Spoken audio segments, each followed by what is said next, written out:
warahmatullahi wabarakatuh. Saudara pemirsa, saya Syarifudin Pasti, sarjana ilmu komunikasi. Saat ini sedang berada di ruang Kepala Dinas Sosial Kabupaten Ogan Komering Ilir bersama Bapak Haji Reswandi. Selamat sore Pak. Terima kasih Pak Reswandi sudah menerima kami untuk acara eksklusif sejalan dengan program keterbukaan informasi publik Pemda Ogan Komering Ilir. Pak Reswandi, kita sebagai pelayan masyarakat di bidang sosial, betul. Ya, sosial-sosial yang bagaimana saja yang kita layani untuk masyarakat yang dikendalikan oleh dinas sosial saya, Pak. Terima kasih. Ya. Waalaikumsalam warahmatullahi wabarakatuh. Waalaikumsalam. Jadi kami sampaikan sesuai dengan tupoksi yang ada di dinas sosial. Yang pertama kita menangani yaitu salah satu bidangnya di perlindungan jaminan sosial.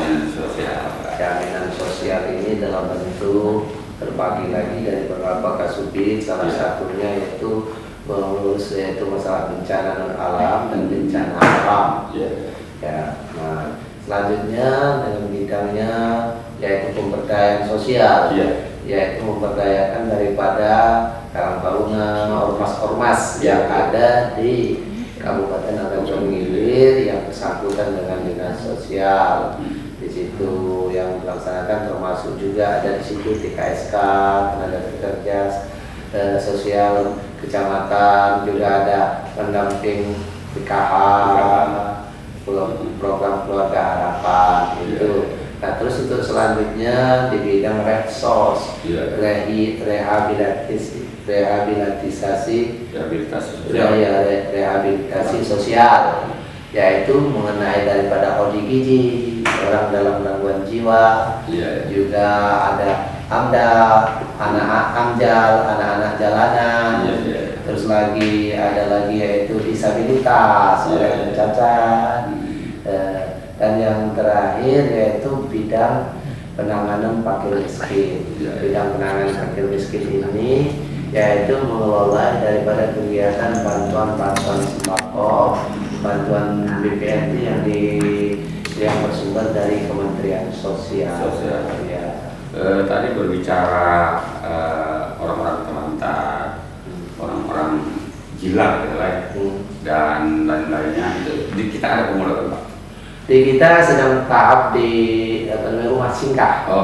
Rumah singgah sedang tahap dalam rehabilitasi atau sedang di rehab, ya, dan akan kita siapkan untuk tempatnya. Kalau tahun kemarin belum siap, dalam tahun ini insya Allah nanti kita secara bertahap akan kita siapkan.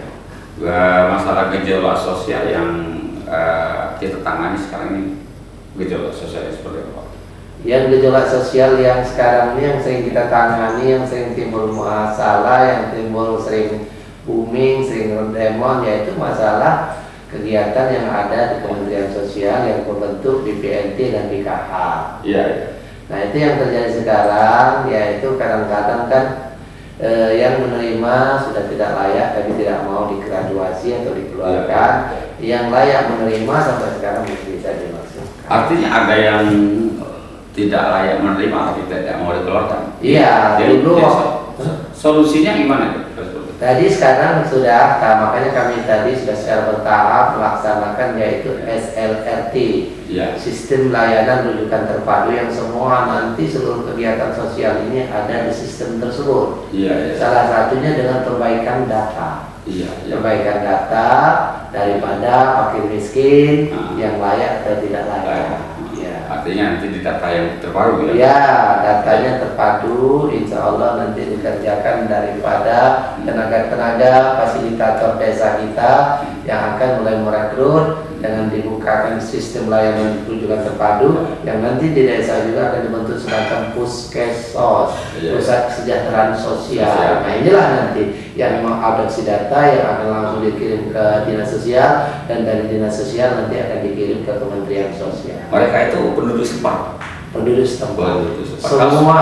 Kalau selama ini bagaimana? Penduduk setempat atau memang orang petugas yang didatangkan? Enggak, semuanya kita pakai penduduk setempat. Pendamping semuanya penduduk setempat. Karena dia tidak akan paham kalau di wilayah dari misalnya kita datang dari Palembang, dia tidak paham nanti kondisi di Sungai Benang, kecamatan kita yang Ada kriteria, mungkin kriteria seperti Kalau kriterianya ada dari kementerian. kementerian, Ya, berarti yang sudah secara nasional ya. Iya. Secara nasional. Tadi Bapak berbicara masalah organisasi kemasyarakatan yang dibina oleh dinas sosial. Itu organisasi seperti apa? Oh, salah satunya ya Karang Karang Taruna. Taruna. Iya. Salah satunya yaitu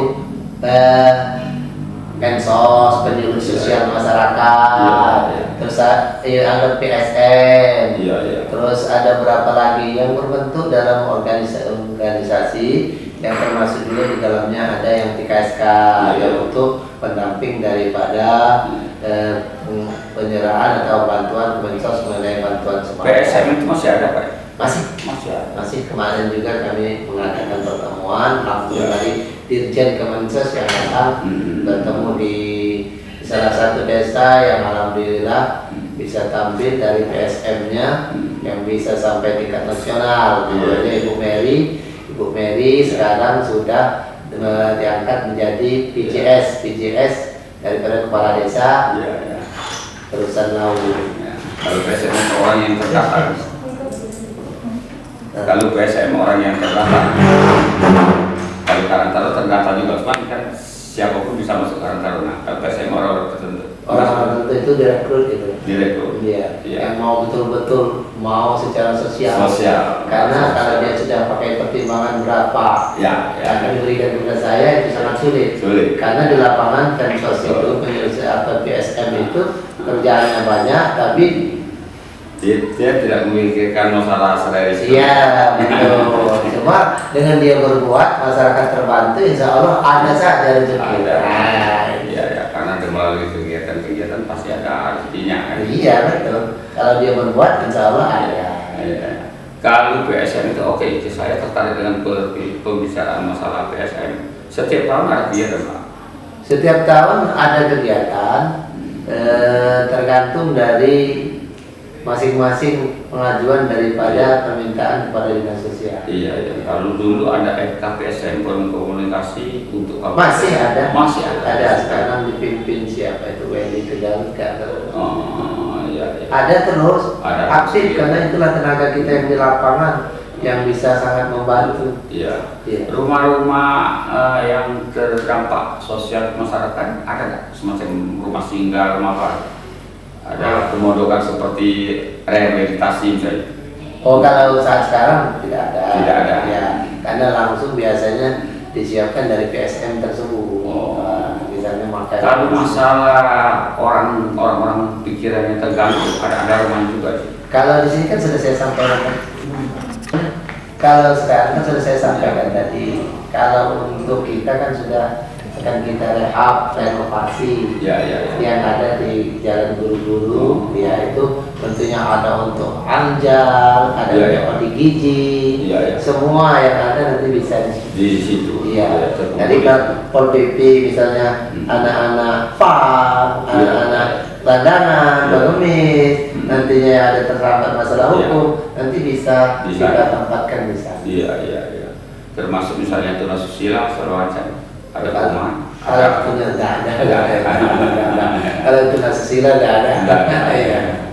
Pak ini Pak Deswanda ya, Pak Deswandi mungkin ada harapan kepada pemerintah dan juga himbauan kepada masyarakat tentang gejala sosial yang saya Pak. Himbauan kami yang jelas untuk pemerintah untuk anggaran Iya.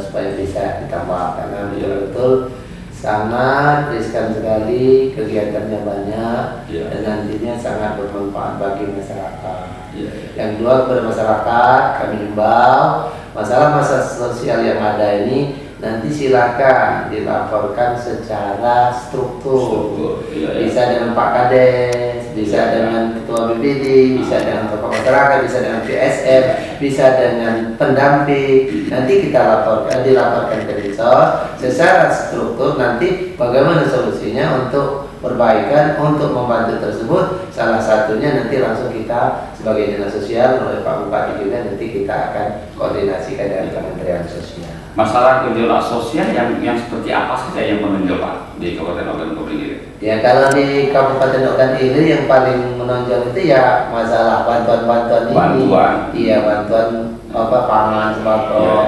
Yang kemarin cukup ramai juga, salah satunya yaitu untuk bantuannya tidak masuk, Iya, nol, iya. saldonya nol. Jadi pas mau ngambil, Ya, nggak ada, akhirnya kan rame seolah-olah kemana.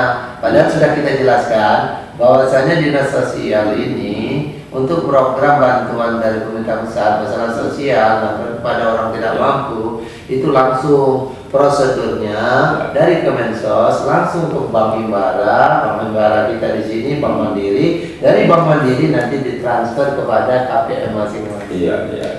Nah makanya kalau memang terjadi ada keributan, kerawanan sosial, permasalahan saldonya nol, kenapa dana belum masuk, nanti silakan secara terstruktur dia datang dari dinas sosial, apa solusi yang harus kami lakukan untuk membantu masyarakat kita yang memang tidak mampu. Ya, itu menyangkut dana langsung dari pemerintah. Iya. Kalau seandainya seperti orang-orang gila itu ada yang menonjolnya seperti itu, gejolak sosial seperti itu di bidang apa?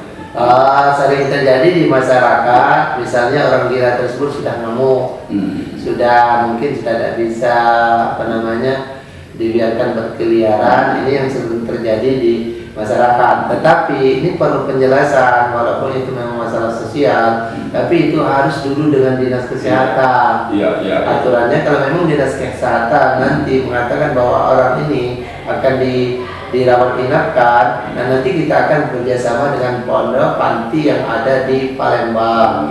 Ya, kita untuk rehabilitasinya, tapi untuk mengatakan bahwa ini dia nih gejolak sosialnya apa, dia gila dan ngamuk dan lain-lain membuat resah masyarakat, itu nanti dari dinas kesehatan. Harus dinas kesehatan. Iya, kita tinggal rehabilitasinya. Jadi bukan langsung kita yang langsung mengurus dari pasien tersebut atau di gizi tersebut, tapi dia harus dicek dulu dari dinas kesehatan atau puskesmas tempat, benar nggak? Kalau berbahaya nanti baru bikin surat ke kami, nanti kita layani BPJS-nya, nanti kita arahkan kepada panti Bina Dharma yang ada di Palembang yang khusus untuk merawat orang yang ODGJ. Ya.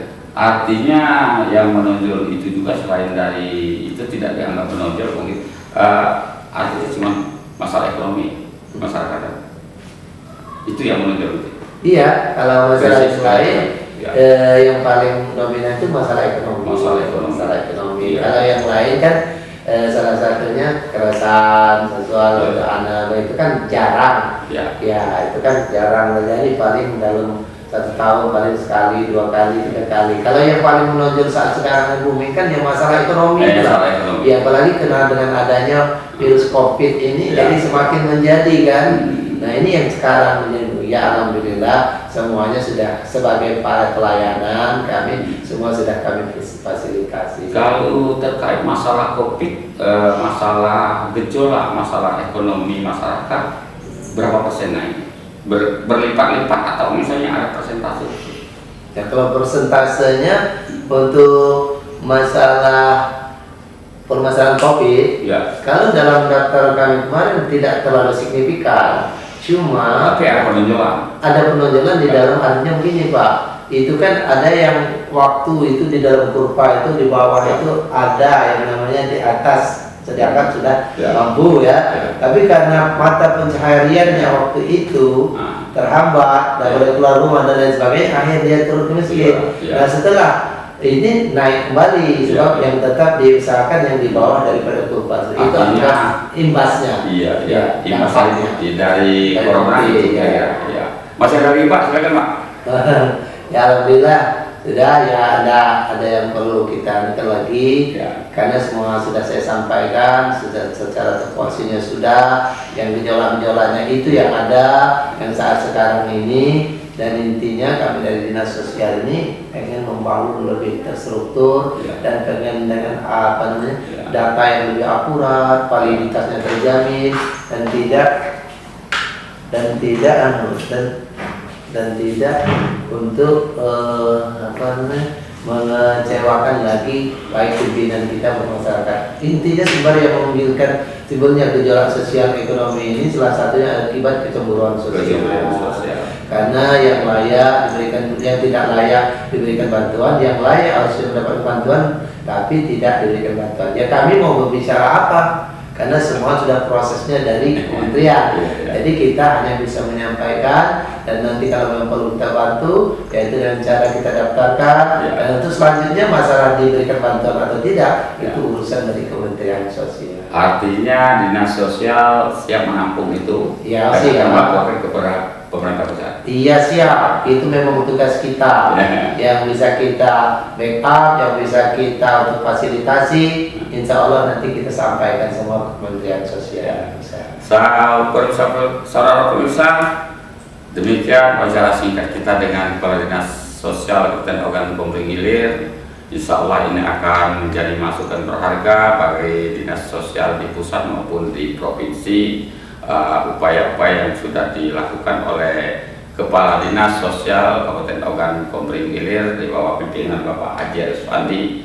Pak Haji, terima kasih banyak atas waktunya. Insya Allah tadi walaupun singkat waktunya tapi sudah banyak sekali yang dijelaskan. Insya Allah ini akan menjadi manfaat, masukan untuk lebih baik ke depan. Saudara, demikian wawancara kami. Kurang kami mohon maaf kepada Allah. Saya mohon ampun. Saya Assalamualaikum warahmatullahi wabarakatuh. Waalaikumsalam.